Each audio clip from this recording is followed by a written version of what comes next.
ज्ञान कुंज चैनल में आप सबका स्वागत है। आज हम जो अध्ययन करने जा रहे हैं उससे पहले ये 3 वाक्य देखिए। मोहन हंसता है, राम दौड़ता है, सीता गाती है। यहाँ पर ये 3 हमारे पास कर्ता है। मोहन हंसता है, राम दौड़ता है, सीता गाती है। मोहन क्या कर रहा है? हंस रहा है। राम क्या कर रहा है? दौड़ रहा है। और सीता क्या कर रही है? बताइए। हाँ, गा रही है। तो इनके द्वारा कुछ ना कुछ काम किया जा रहा है ना, लेकिन ये काम किन शब्दों से पता चल रहा है? मोहन हंसता है में हंसता शब्द से, राम दौड़ता है में दौड़ता शब्द से, और सीता गाती है में गाती शब्द से।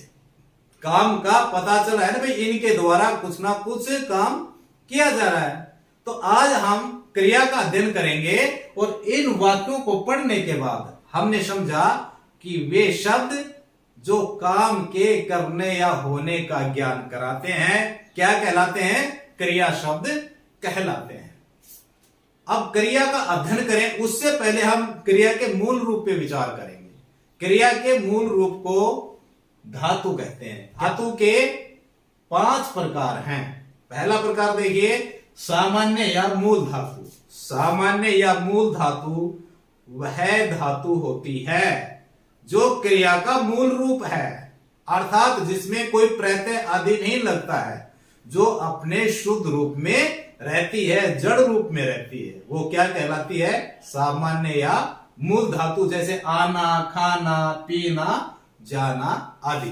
दूसरे शब्दों में क्रिया धातुएं, ये क्रिया धातुएं भाषा में रूढ़ शब्द के रूप में प्रचलित हो गई हैं। ये किसी के योग से नहीं बनती है, इनका रूप विशुद्ध रूप होता है। धातु का हमारा दूसरा भेद है व्युत्पन्न धातु। व्युत्पन्न रचना, निर्माण। वे धातुएं जो मूल धातु में प्रत्यय लगने के बाद बनती हैं क्या कहलाती हैं? व्युत्पन्न धातु। जैसे देखना से दिखवाना, पीना से पिलवाना, कटना से कटवाना आदि क्या है? व्युत्पन्न धातु। तीसरा भेद है नाम धातु। जो धातुएं संज्ञा, सर्वनाम, विशेषण आदि में प्रत्यय लगने से बनती हैं वो क्या कहलाती हैं? नाम धातु। जैसे संज्ञा शब्द से देखिए धातु, संज्ञा से बात से बतियाना, सर्वनाम से अपना से अपनाना, और तीसरा क्या बच गया हमारे पास? विशेषण। विशेषण से गरमाना आदि। मिश्र धातु।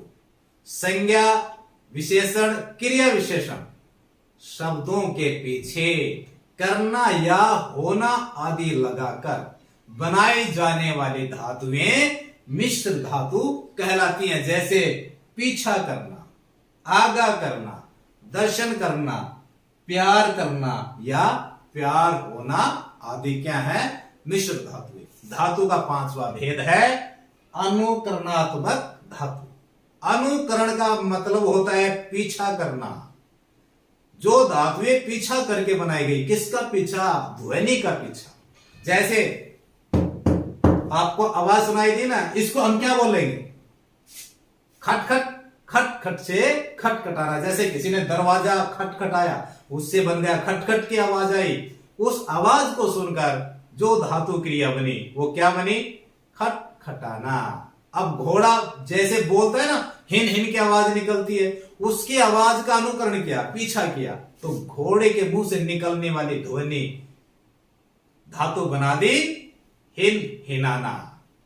बना देना। अब मखिया भिन भिनाती है ना, भिन भिन, उससे बना दिया भिन भिनाना। इस प्रकार जो धातुएं अनुकरण के आधार पर बनाई जाती हैं उनको अनुकरणात्मक धातु कहा जाता है।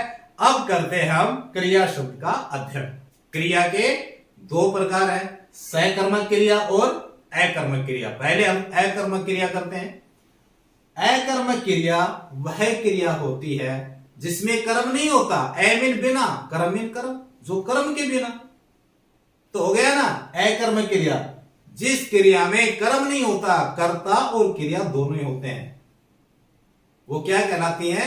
अकर्मक क्रिया कहलाती है। जैसे राम हंसता है। यहां पर हंसना क्रिया है, राम करता है। ठीक है, तो इस प्रकार की क्रिया अकर्मक क्रिया कहलाती है। अकर्मक क्रिया के प्रकार देखिए, अपूर्ण अकर्मक क्रिया। अपूर्ण अकर्मक क्रिया वह क्रिया होती है जिसमें हमें अर्थ ज्ञान पूरा नहीं होता है, जिसमें हमें अर्थ ज्ञान पूरा नहीं होता है। पूरा अर्थ जानने के लिए कर्ता से संबंध रखने वाले शब्द की जरूरत पड़ती है। इस शब्द को क्या कहेंगे? पूरक शब्द। जैसे मैं हूं, यहां पर कर्ता भी है और क्रिया हूं भी है। मैं हूं, लेकिन मैं क्या हूं? अब पूरा अर्थ जानने के लिए यहां पर पूरक शब्द की जरूरत पड़ेगी। मैं हूं, तो हम यहां पर एक शब्द रखते हैं भूखा। मैं भूखा हूं, तो भूखा शब्द यहां पर कर्ता से संबंध रखने वाला कृत्रिम पूरक शब्द माना जाएगा। इस प्रकार की क्रियाएं अपूर्ण अकर्मक क्रियाएं होती हैं। पूर्ण अकर्मक क्रिया। पूर्ण अकर्मक क्रिया वह क्रिया होती है जिसमें अर्थ ज्ञान पूरा होता है। अपूर्ण में अधूरा रहता है और पूर्ण अकर्मक क्रिया में पूरा होता है। उसमें कर्ता और क्रिया दोनों होते हैं और पूरा ज्ञान प्राप्त होता है। जैसे गीता गाती है, यहां पर गीता और गाती क्रिया और कर्ता दोनों हैं और अर्थ भी हमें पूरा प्राप्त हो रहा है। इस प्रकार की क्रियाएं पूर्ण अकर्मक की क्रियाएं होती हैं। अब आइए, अब करते हैं हम सकर्मक क्रिया। अकर्मक में कर्म नहीं होता, सकर्मक में कर्म होता है। कर्ता भी होता है, कर्म भी होता है और क्रिया भी होती है। तीनों चीज होती है। जिसमें ये तीनों हो वो कौन सी क्रिया है? सकर्मक क्रिया। कर्म के आधार पर सकर्मक क्रिया के तीन भेद हैं। पहला भेद देखिए, एक कर्मक क्रिया। जिस सकर्मक क्रिया में एक कर्म हो वो एक कर्मक क्रिया कहलाती है। जैसे मोहन पत्र लिखता है, यहां पर मोहन कर्ता हो गया, पत्र कर्म हो गया और लिखता क्या है? क्रिया। दूसरा भेद है द्विकर्मक क्रिया। जिसमें दो कर्म हो वह क्रिया द्विसकर्मक क्रिया कहलाएगी। जैसे मोहन पत्र राम को भेजता है, यहां पर राम और पत्र दो क्रम हो गए। सकर्मक क्रिया का तीसरा भेद है अपूर्ण सकर्मक क्रिया। अपूर्ण सकर्मक क्रिया वह क्रिया होती है जिसमें कर्म रहते हुए भी कर्म पूरक की आवश्यकता पड़ती है। जैसे मोहन राम को समझता है, यहां पर मोहन है क्या है? कर्ता, और राम क्या है? कर्म, और समझता क्या है? क्रिया। मोहन राम को समझता है, लेकिन फिर भी राम को क्या समझता है? राम के संबंध में वह क्या सोचता है? राम के संबंध में जो अर्थ यहां पर बताया जाने वाला था वह अर्थ हम प्राप्त नहीं कर पा रहे हैं। इसलिए राम कर्म के साथ संबंध रखने वाले कर्म पूरक शब्द की जरूरत है।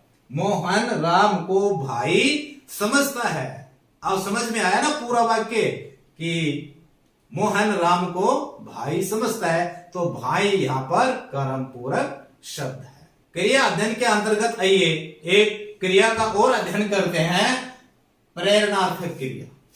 देखिए ध्यान से, प्रेरणार्थक क्रिया, प्रेरणा जो प्रेरणा देती है, इस क्रिया से कर्ता के द्वारा काम न करने का बोध होकर अन्य किसी के द्वारा काम किए जाने का बोध होता है। जैसे मां नौकर से कपड़े धुलवाती है, मां नौकर से कपड़े धुलवाती है। धुलवाती शब्द से पता चल रहा है कि मां किससे काम करा रही है? नौकर से। यहां पर मां के द्वारा काम नहीं हो रहा है, जबकि मां यहां पे करता है। इस प्रकार की क्रियाएं प्रेरणार्थक क्रियाएं कहलाती हैं। क्रिया अध्ययन के अंतर्गत इतना ही। अगली बार फिर किसी खास जानकारी के साथ आपसे मुलाकात होगी। नमस्कार।